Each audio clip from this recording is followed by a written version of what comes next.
नमस्कार दोस्तों, स्वागत है आपका फिर से एक नए वीडियो।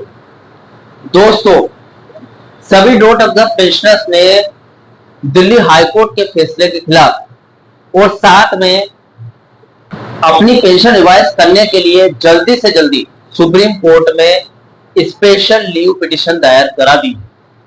अब यहां पर सवाल यह आता है कि एसएलपी तो दायर हो गई, लेकिन किस ठोस सबूत के जरिए बीएसएनएल पेंशनर्स जीतेंगे या फिर हारेंगे। देखिए दोस्तों, आज इस वीडियो में आपको क्लियर करने वाला हूं कि dot of the pensioners supreme court में अवश्य जीतेंगे। अब मैं ये तुक्की नहीं मार रहा हूं दोस्तों, यहां पर आपको एक सबूत बताने वाला हूं, एक सबूत देने वाला हूं जिसके तहत dot of the pensioners supreme court में 100% जीतेंगे। तो चलिए, इसको आगे बढ़ाने से पहले सबसे पहले आपको बता दूं, दोस्तों चैनल पर नए हो, पहली बार आए हो, बीएसएनएल से जुड़ी सभी प्रकार की जानकारी या रोज डेली अपडेट देखना चाहते हो तो इस चैनल को सब्सक्राइब करके जरूर रखना दोस्तों, साथ में बेल नोटिफिकेशन ऑन जरूर करें। दोस्तों, मेरा नाम है सुनील विश्वकर्मा। मेरे द्वारा दी गई जानकारी आपको सही लगे, सटीक लगे या फिर यूजफुल लगे तो इस जानकारी को ज्यादा से ज्यादा कर्मचारी भाई या फिर पेंशनर मित्रों के साथ शेयर जरूर करें। साथ में दोस्तों, इस वीडियो को जाते जाते एक लाइक करके जरूर जाना मेरी मेहनत के लिए। चलिए दोस्तों, बढ़ाते वीडियो को आगे। तो दोस्तों, सबसे पहले आपको बता दूं कि सभी डॉट ऑफ द पेंशनर्स किस तरीके से, किस ठोस सबूत के बल पर ये जो सुप्रीम कोर्ट में दिल्ली हाई कोर्ट के फैसले के खिलाफ जाकर जीतने वाले हों, किस तरीके से 7वें वेतन आयोग के तहत 2.5% ट्रीटमेंट फैक्टर के साथ डॉट यानी कि सरकार उनका पेंशन रिवाइज करेगी। तो दोस्तों, वो सबूत है, सबसे पक्का सबूत सभी डॉट ऑफ द पेंशनर्स का, सीसीएस पेंशन रूल 37A। अब आप बोलोगे ये तो हमको पहले से पता है भाई साहब। अब आपको पहले से पता है लोग, ये आपको पहले से पता है दोस्तों, लेकिन कहीं ना कहीं सभी डॉट ऑफ द पेंशनर्स की कड़ी थोड़ी कमजोर है।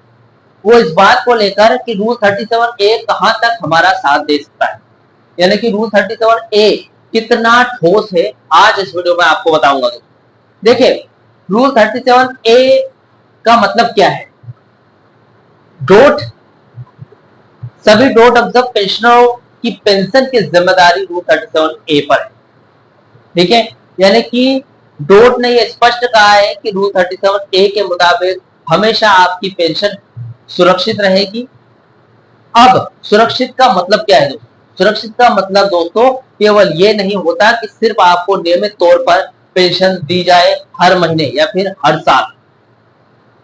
यहां पर सुरक्षित का मतलब यह भी होता है कि समय आने पर आपका पेंशन रिवाइज समय समय पर रिवाइज करना, यानी कि अपडेट भी होना चाहिए।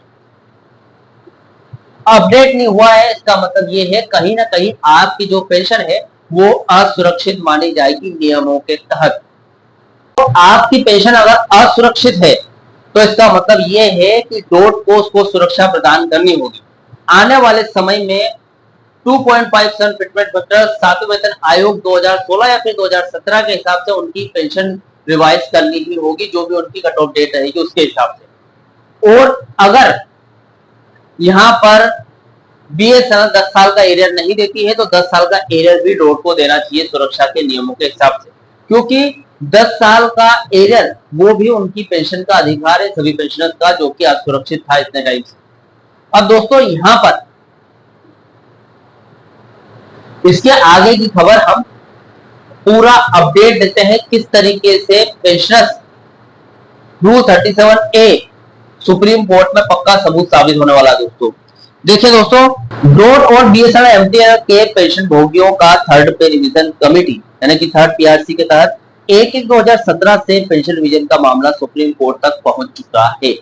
पेंशनर्स की कानूनी स्थिति बेहद मजबूत है और उनके जीतने के ठोस कानूनी और संवैधानिक आधार यहाँ पर मौजूद है दोस्तों। अब केस का आधार और कोर्ट में अब तक क्या हुआ इसके बारे में जान लेते हैं, जो बहुत जरूरी है।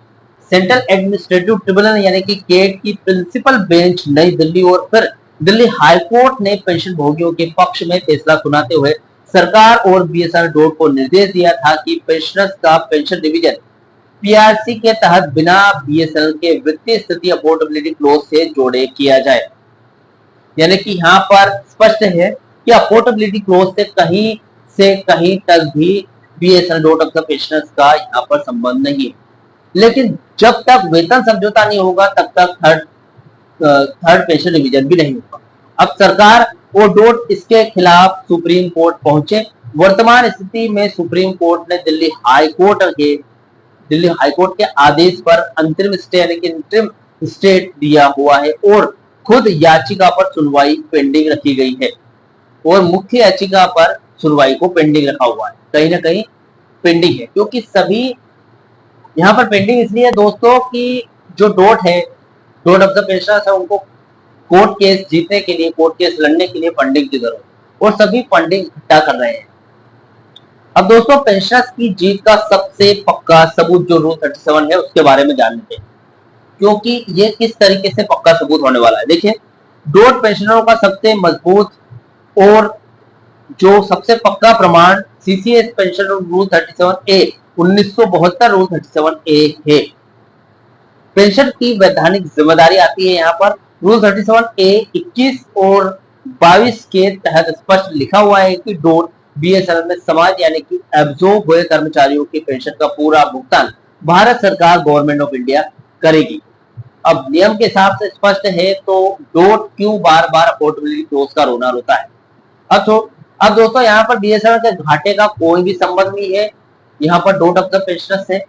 देखिए, थर्ड पीआरसी में सरकारी उपक्रमों के लिए अफोर्डेबिलिटी क्लोज यानी कि कंपनी के मुनाफे की जो शर्त है वो लगाई गई थी, लेकिन dot of the pensioners consolidated fund of India यानी कि सीएफआई से पेंशन पाते हैं, बीएसएनएल के खाते से बिल्कुल भी नहीं।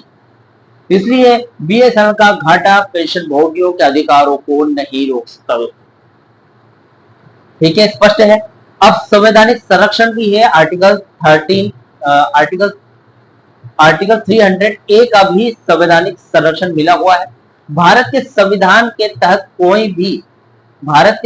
के तहत पेंशन कोई अनुकंपा या फिर इनाम नहीं है दोस्तों, बल्कि ये कर्मचारी की पुरानी सेवाओं के बदले अर्जित किया गया संपत्ति का अधिकार यानी कि राइट टू प्रॉपर्टी है जो उनको किसी भी हालत में मिलना चाहिए, भले बीपीएसएल घाटे में, नफा नुकसान में हो या किसी भी तरीके से जूझ रही हो, ये उनको मिलना चाहिए। अब दोस्तों कुछ कानूनी आधार ऐसे हैं जो पेंशनर्स का पक्ष मजबूत बनाते हैं। किस तरीके से, देखिए, पहले तो डीएस नकारा केस या फिर यूनियन ऑफ इंडिया 1983 की अगर बात करें, सुप्रीम कोर्ट की 5 जजों की संविधान पीठ का ऐतिहासिक फैसला है कि एक ही श्रेणी के पेंशनर में कोई भी भेदभाव नहीं किया जा सकता है। जब केंद्र सरकार के बाकी सिविलियन कर्मचारियों का 7वें वेतन आयोग यानी कि 7th CPC के तहत पेंशन रिवीजन हो चुका है जो कि 2016 में हुआ था, तो डोट पेंशनर्स को जो उनका पेंशन रिवाइज रोकना समानता के अधिकार आर्टिकल 14 का उल्लंघन माना जाएगा। अब यहाँ पर खुद सुप्रीम कोर्ट ने कहा है भाई साहब आर्टिकल 14A के तहत, 300A के तहत, तो कहीं ना कहीं ये अपराध है। अब delinking of pension revision from पे रिवीजन की अगर बात करें, पेंशन का रिवीजन बीएसएनएल के वर्तमान कर्मचारियों के वेतन पुनरीक्षणकरण यानी कि वेतन संशोधन पर निर्भर नहीं किया जा सकता क्योंकि पेंशन भोगी सरकार के पेंशन नियमों से बंधे हुए हैं। स्पष्ट है।